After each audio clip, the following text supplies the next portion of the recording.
வணக்கம். மற்றும் ஒரு காணொலியினூடாக மீண்டும் சந்திக்கிறோம். இலங்கையில் வேட்பாளர்கள் வாக்குகளை சேகரிப்பதற்காக பரபர பிரச்சாரங்களில் ஈடுபட்டுக் கொண்டிருக்கின்ற நேரத்தில் அடுத்த பக்கமாக தபால் மூல வாக்கெடுப்புகள் எல்லாம் நிறைவடைந்திருக்கிறது. இந்த சூழ்நிலையிலும் அன்ருகுமார திசாநாயக்க அவர்கள் முட்டாள்தனமாக கதைகளை சொல்லிக் கொண்டிருக்கிறார். இப்படியான ஒரு முட்டாளிடம் நாட்டை ஒப்படைப்பதா என்பது போல ஒரு கேள்வியை நகர அபிவிருத்தி மற்றும் வீடமைப்பு அமைச்சர் பிரசன்ன ரணதுங்க அவர்கள் சொல்லியிருக்கிறார். சொன்னதோடு நின்று விடாமல் சங்கம், வேதம், குரு, விவசாயம் மற்றும் தொழிலாளர் ஆகிய இந்த 5 மாபெரும் சக்திகளை ஒன்றிணைக்கக்கூடிய தன்மை என்பது ஒரே ஒரு கட்சிக்கு தான் இருக்குது, அதாவது ஐக்கிய சுதந்திர முன்னணிக்கு தான் இருக்குது என்பது போல அவர் கருத்து சொன்னதோடு நின்று விடையிலும் நேற்று நாளை பொறுத்தவரையில் பியகமையில மகளிர்களுக்கான ஒரு கூட்டம் ஒன்றை நடத்தியிருப்பார். அதுக்கு பிறகு ஊடகங்களை சந்தித்து ஊடகவியலாளர் சில கேள்விகளை எழுப்பியிருப்பார். அந்த கேள்வியின் போதுதான் அவர் அன்ருகுமார திசாநாயக்கனுக்கு எதிரான சில சாடல்களை எல்லாம் சொல்லியிருப்பார். அதுல ஒரு சாடல் தான் இந்த விஷயம். அதோடு நின்று விடாமல் மற்றும் ஒரு விடயத்தையும் சொல்லியிருக்கிறார். ஒரு பொருளாதார நெருக்கடியை இந்த நாடு ஒரு காலப்பகுதியில் சந்தித்துக் கொண்டிருந்தது.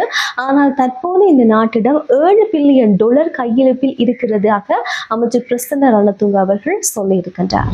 வடமாகாண மக்களும் கிழக்கு மாகாண மக்களும் தற்போதைய ஜனாதிபதி ரணில் விக்ரமசிங்க தான் மீண்டும் ஆட்சிக்கு வர வேண்டும் என்று தீர்மானித்து விட்டதாக நிமல் ஸ்ரீபாலடி சில்வா அவர்கள் சொல்லியிருக்கிறார். ஹப்புத்தலையில நேற்றைய தினம் ரணிலால் முடியும் என்ற ஒரு வெற்றி பேரணி கூட்டம் ஒன்றை அவர்கள் நடத்தியிருப்பார்கள். அந்த நிகழ்வின் போதுதான் அந்த விஷயத்தை இவர் சொல்லியிருப்பார். மிக முக்கியமாக சஜித் பிரேமதாசவும் அன்ருகுமார திசாநாயக்க அவர்களும் ஆட்சிக்கு வந்தாலும் எதுவும் செய்ய போவது கிடையாது, அவர்களுக்கு எதுவும் தெரியாது, அவர்கள் இருவரும் முட்டாள் என்பது போல அவர் விழித்திருந்தார். அதே நேரத்திலும் ரணில் விக்ரமசிங்கே ஜனாதிபதியினால் வந்தால் மட்டும்தான் எதிர்காலத்தில் இருக்கின்ற பிரச்சனைகளை அவரால் தீர்த்து வைக்க முடியும் என்று சொன்னதோடு ரணில் விக்ரமசிங்கே ஆட்சிக்கு வந்ததுக்கு பிறகு என்னென்ன விஷயங்களை செய்தார் என்பதையும் நினைவுபடுத்தி இருக்கின்றார். அதுல மிக முக்கியமாக வரிசை யுகத்துக்கு முற்றுப்புள்ளி வைத்த ஒரே ஜனாதிபதி ரணில் விக்ரமசிங்கே தான். எனவே வடக்கு கிழக்கு மக்கள் தீர்மானித்து விட்டார்கள், அடுத்த ஜனாதிபதியாக ரணில் விக்ரமசிங்கே தான் வர வேண்டும் என்பதை வடக்கு கிழக்கு மக்கள் தீர்மானித்து விட்டார்கள் என்று நிமல் ஸ்ரீபாலடி சில்வா அவர்கள் சொல்லியிருக்கின்றனர். எதிர்வரும் ஜனாதிபதி தேர்தலில் ரணில் விக்ரமசிங்கே வெற்றி பெறுவார் என்று மூத்த பத்திரிகையாளர் விக்டர் ஜவான் அவர்கள் சொல்லியிருக்கிறார். சில விஷயங்களை அவர் மேலதிகமாக தெளிவுபடுத்தியிருக்கிறார். முக்கியமாக ஜனாதிபதி தேர்தலுடைய களம் இப்போது தீவிரமடைந்து கொண்டிருக்கிறது. எல்லா பக்கத்திலும் முக்கியமான 3 வேட்பாளர்களும் பிரச்சார பணிகளில் ஈடுபட்டுக் கொண்டிருக்கிறார்கள். இந்த முறை வழமையாவே பிரதான 2 கட்சியினுடைய வேட்பாளர்களுக்கு மத்தியில் தான் தீவிரமான போட்டி என்பது நிலவும். ஆனால் இந்த 2024ஆம் ஆண்டு ஜனாதிபதி தேர்தலை பொறுத்தவரையில் எதிர்கட்சியில் இருக்கின்ற 3 தரப்புகளுக்கு இடையில் 3 வேட்பாளர்களுக்கு இடையே போட்டி என்பது அதிகளவாக இருக்க போகிறது. இதன் காரணமாக 2 எதிர்கட்சிக்கும் இடையிலே வாக்குகள் மிக அதிகமாக பிரிபட போகின்றது. தனித்துவமாக முக்கியமாக 50% வாக்குகளை இந்த முறை யாருமே பெறமாட்டார்கள் என்று ஒரு எதிர்பார்ப்பு இருக்கிறது. இந்த நிலையிலும் கண்டிப்பாக 2 எதிர்கட்சி வேட்பாளர்கள் போட்டியிடுவதன் மூலமாக எதிர்கட்சியினுடைய வாக்கு 2 பேருக்கும் பிரிவதற்கான வாய்ப்புகள் அதிகம் இருக்கு. இதுல லாபம் அடைய போறது ரணில் விக்ரமசிங்கே என்ற விஷயத்தையும் அவர் சொல்லியிருக்கிறார். அதே நேரத்தில் இந்த 21ஆம் தேதி நடைபெற போகின்ற இந்த ஜனாதிபதி தேர்தலில் ரணில் விக்ரமசிங்கவுக்கு தான் அதிகளவான வெற்றி பெறுவதற்கு வாய்ப்புகள் இருப்பதாகவும் சொல்லப்படுகிறது. அடுத்த பக்கமாக இப்ப நடந்து முடிஞ்சிருக்கிற தபால் மூல வாக்கெடுப்பு கூட ரணில் விக்ரமசிங்கவுக்கு சாதகமாக அமைந்திருப்பதாகவும் சில கருத்துக்கள் நிலவி கொண்டிருக்கின்றது. ரணில் விக்ரமசிங்கவுக்கு தபால் மூலமான வாக்கெடுப்புல அனுகூலம் இருப்பதாக நகர அபிவிருத்தி மற்றும் வீடமைப்பு அமைச்சர் பிரசன்ன ரணதுங்க அவர்கள் தான் சொல்லியிருக்கிறார். இதுவும் இந்த பியகமையில இடம்பெற்ற இயலும் ஸ்ரீலங்கா என்ற தொழிற்பொருள் நடைபெற்ற மக்கள் சந்திப்பு மாநாட்டின் போதுதான் அவர் இந்த விடயத்தை சொல்லியிருக்கிறார்.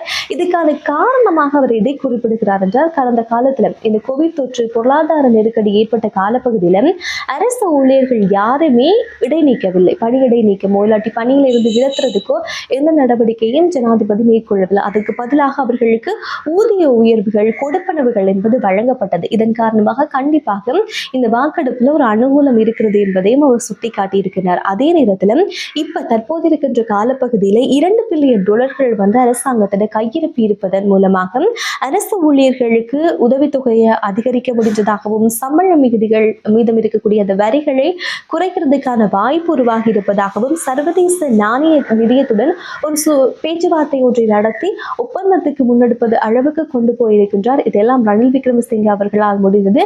இதன் காரணமாகவும் இந்த தபால் மூலமான வாக்கெடுப்புல அனுகூலம் இருப்பதாக தாங்கள் நம்புவதாகவும் அவர் குறிப்பிட்டிருக்கின்றார்.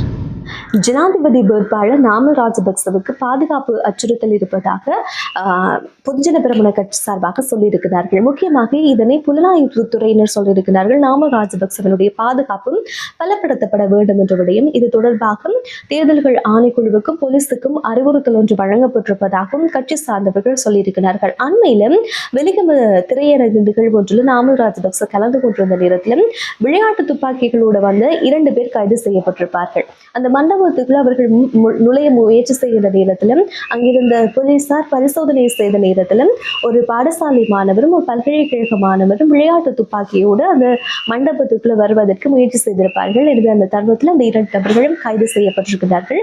இப்போது அந்த இருவரிடமும் விசாரணைகள் மேற்கொள்ளப்பட்டு வருவதாக வெலிகம போலீசார் சொல்லியிருக்கிறார்கள். இந்த சூழ்நிலையில் தான் அவருடைய பாதுகாப்பு பலப்படுத்த வேண்டும் என்று பொதுஜன பெரமுன சார்பாக சொல்லப்படுகிறது. ஜனாதிபதி ரணில் விக்ரமசிங்கவுடைய பாதையில் செல்வதற்கு அன்றகுமார் திசாநாயக் அவர்கள் முயற்சி செய்வதாக ஒரு குற்றச்சாட்டு தற்போது எழுந்திருக்கிறது. மக்கள் போராட்ட இயக்கத்துடைய நிறைவேற்றுக்குழு உறுப்பினராக இருக்கின்ற வசந்த முதலிகே தான் இந்த குற்றச்சாட்டு என்பதை முன்வைத்திருக்கிறார். முக்கியமாக ரணிலுடைய பாதையில் செல்வதற்காக அன்றகுமார் திசாநாயக் அவர்கள் விரல்களை எண்ணிக்கொண்டிருப்பதாகவும் அவர் சுட்டிக்காட்டியிருக்கிறார். அன்றகுமார் திசாநாயக்க உள்ளிட்ட தேசிய மக்கள் சக்தி திருடர்களை பிடிப்பதாக சொல்லிக்கொண்டு பிரச்சாரங்களை மேற்கொண்டு கோஷங்களை எழுப்பிக் கொண்டு இந்த ஆட்சியை கைப்பற்றுவதற்கு முயற்சி செய்வதாகவும் அவர் குற்றம் சுமத்தியிருக்கிறார். அத்தோடு மக்கள் அவர்களுடைய கொள்கை சார்ந்தும் அவர்களுடைய விளக்கங்கள் சார்ந்தும் கொஞ்சம் தெளிவோடு செயற்படுமாறும் வசந்த முதலிகே அவர்கள் சொல்லியிருக்கின்றார். அன்றகுமார திசாநாயக்க பதிலளிக்கும் வரை நான் இந்த கேள்வியை கேட்டுக்கொண்டே இருப்பேன் என்று ரணில் விக்ரமசிங்கே அவர்கள் சொல்லியிருக்கிறார். அண்மையில் அன்றகுமார திசாநாயக்க யாழ்ப்பாணத்துக்கு விஜயம் செய்து பிரச்சார பணிகளில் ஈடுபட்ட தருணத்திலும் மக்களை அச்சுறுத்துவது போல இனவாதத்தை தூண்டுவது போல சில கருத்துக்களை சொன்னார். முக்கியமாக வடக்கு கிழக்கு தமிழ் மக்களை அச்சுறுத்துவது போல அவர் சில கருத்துக்களை சொன்னதாக ரணில் விக்ரமசிங்கே குற்றம் சாட்டி உடனடியாக தமிழ் மக்கள்கிட்ட மன்னிப்பு கோர வேண்டும், வடக்கு மக்கள்கிட்ட மன்னிப்பு கோர வேண்டும், உங்களால் முடியுமா என்று அன்றகுமார திசாநாயக்கவை பார்த்து ஒரு கேள்வி ஒன்றை எழுப்பியிருப்பார்.